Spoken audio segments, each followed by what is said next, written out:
नमस्कार दोस्तों, मैं हेमलता आप सभी का स्वागत करती हूं अपने YouTube चैनल पौराणिक कथाओं और प्रेरणादायक कहानियों में।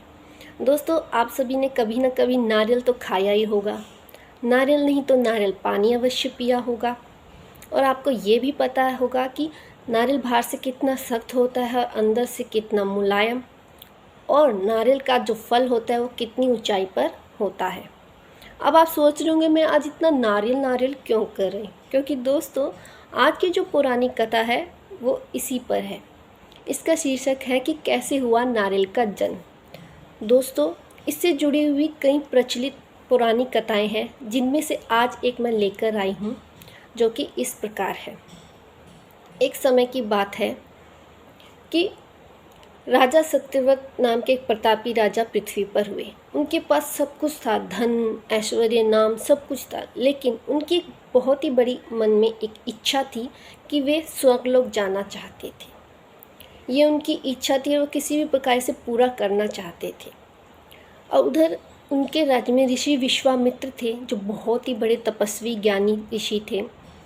ऋषि विश्वामित्र एक बार अपनी तपस्या करने के लिए घर से बाहर गए और तपस्या करने के लिए वे जंगल चले गए और अपनी तपस्या में लीन हो गए। उधर पीछे से उनके गांव में सूखा पड़ा और उस सूखे का असर उनके परिवार पर भी पड़ा कि उनका परिवार दाने दाने के लिए मोहताज हो गया और इधर उधर भटकने लगा। इस स्थिति में राजा सत्यव्रत ने उनके परिवार की देखभाल की, उन्हें अच्छे से रखा, उचित सम्मान दिया। और जब ऋषि विश्वामित्र अपनी तपस्या करके वापस लौटे तो उनके परिवार ने बताया कि किस प्रकार राजा सत्यव्रत ने उन्हें अच्छे से रखा है, किस प्रकार उनकी देखभाल की है। और उन्होंने राजा की अच्छाइयों के बारे में ऋषि विश्वामित्र को बताया। अब ऋषि विश्वामित्र राजा के पास पहुँचे उनका धन्यवाद देने के लिए और उनसे एक वर मांगने को कहा।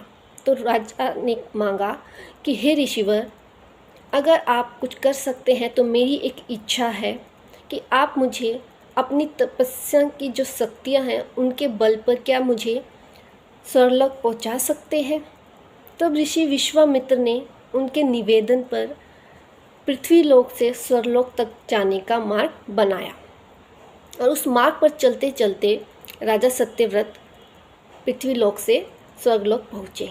परंतु वहाँ पहुँचकर उस स्वर्गलोक के द्वार पर इंद्रदेव ने उनको नीचे धकेल दिया और वे सीधे पृथ्वी पर आ गए और विश्वामित्र को सारी घटना का वर्णन किया।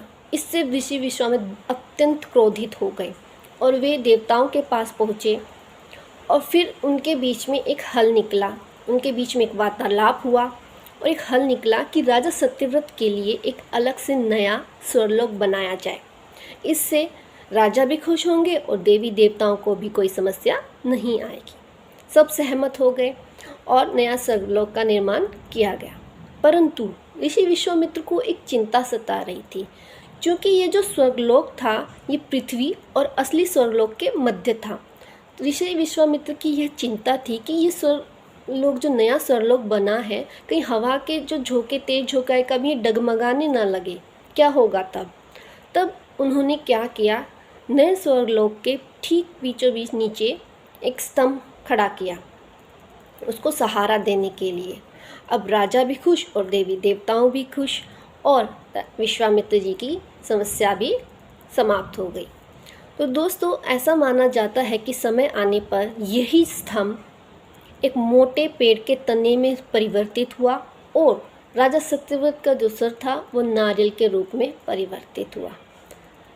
तो दोस्तों, आपने जाना कि किस प्रकार ऋषि विश्वामित्र के द्वारा नारियल का जन्म हुआ। और साथ ही साथ आपने ये भी देखा है कि जब नारियल का फल लगता है तो वो कितनी ऊंचाई पर लगता है।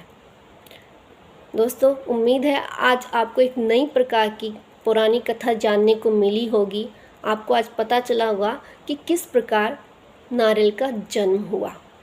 आशा है आपको पसंद आई होगी। कमेंट करके ज़रूर बताइएगा। मेरे चैनल को लाइक, शेयर और सब्सक्राइब अवश्य करिएगा। धन्यवाद।